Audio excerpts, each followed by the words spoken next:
Bismillahirrahmanirrahim. Assalamualaikum warahmatullahi wabarakatuh. Perkenalkan, nama saya Nur Fadila dengan NIM 425222025. Di sini saya akan menjelaskan tentang web server dan email server. Pertama-tama saya akan menjelaskan web server. Web server adalah sebuah aplikasi. Di dalam aplikasi terdapat dua layanan, yaitu HTTP dan HTTPS. Nah, yang akan kita konfigurasi yaitu HTTP dan HTTPS. Di sini saya menggunakan dua server, yaitu central server dan branch server, di mana nantinya dua server yang berbeda, di mana kita nanti akan mengkonfigurasi yang satu dulu. Yang pertama kita masuk ke central server. Nah, kita masuk ke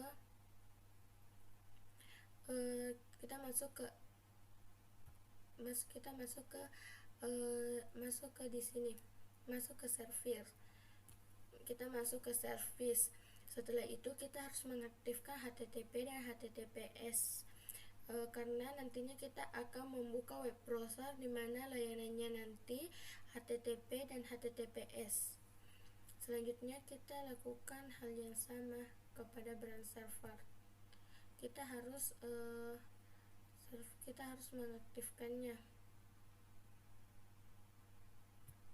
Setelah itu kita harus mengeceknya dulu.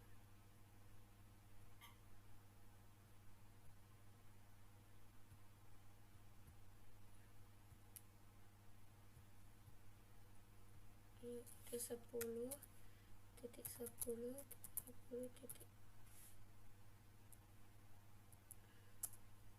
Nah, maka tampilannya akan seperti ini, yaitu central server. Selanjutnya kita masukkan ke 64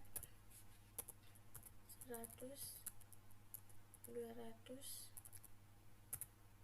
1. Nah, maka tampilannya akan seperti ini, yaitu branch server.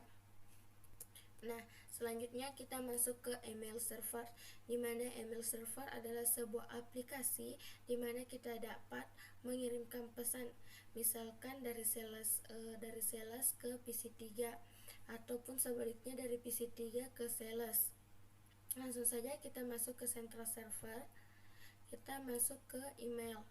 Setelah itu kita harus mengaktifkan SMTP dan POP3. Kita harus mengaktifkannya karena dimana SMTP service, yaitu dimana SMTP server merupakan aturan protokol sisi pengirim, sedangkan POP3 service merupakan aturan protokol dari sisi si penerima. Selanjutnya kita memasukkan domain, memasukkan user, yaitu central user, passwordnya Cisco, user name-nya itu central server PT PKA, agar nantinya akan menjadi email domain name central server PT PKA akan nantinya menjadi email address. Selanjutnya kita masuk ke branch server, kita lakukan hal yang sama. Kita harus on-kannya. Selanjutnya kita masuk ke server, branch server, domain name-nya yaitu branch server PT PKA, branch usernya.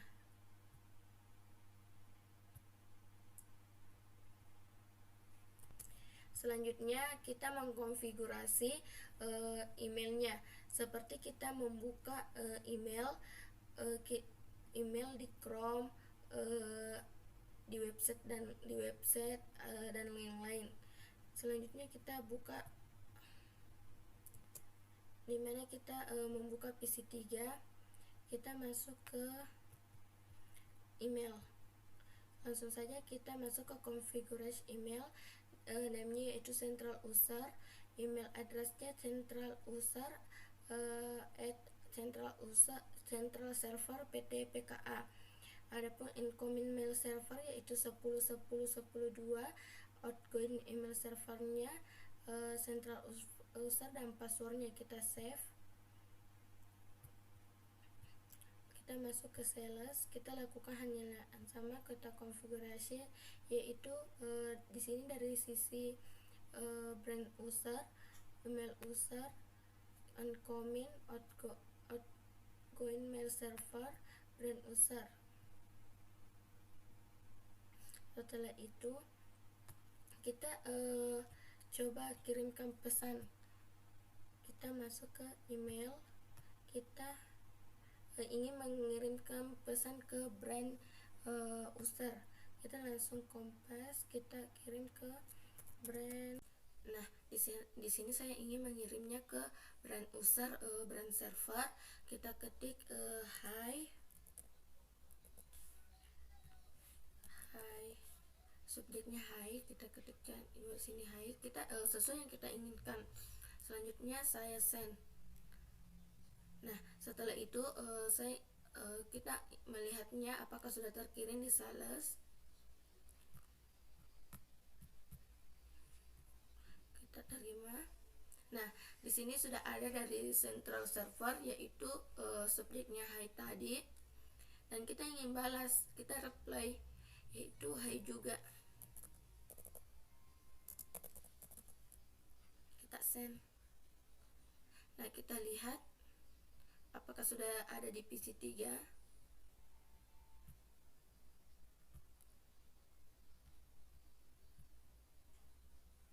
Kita terima. Nah, yang kita reply tadi dari brand server sudah diterima oleh central user.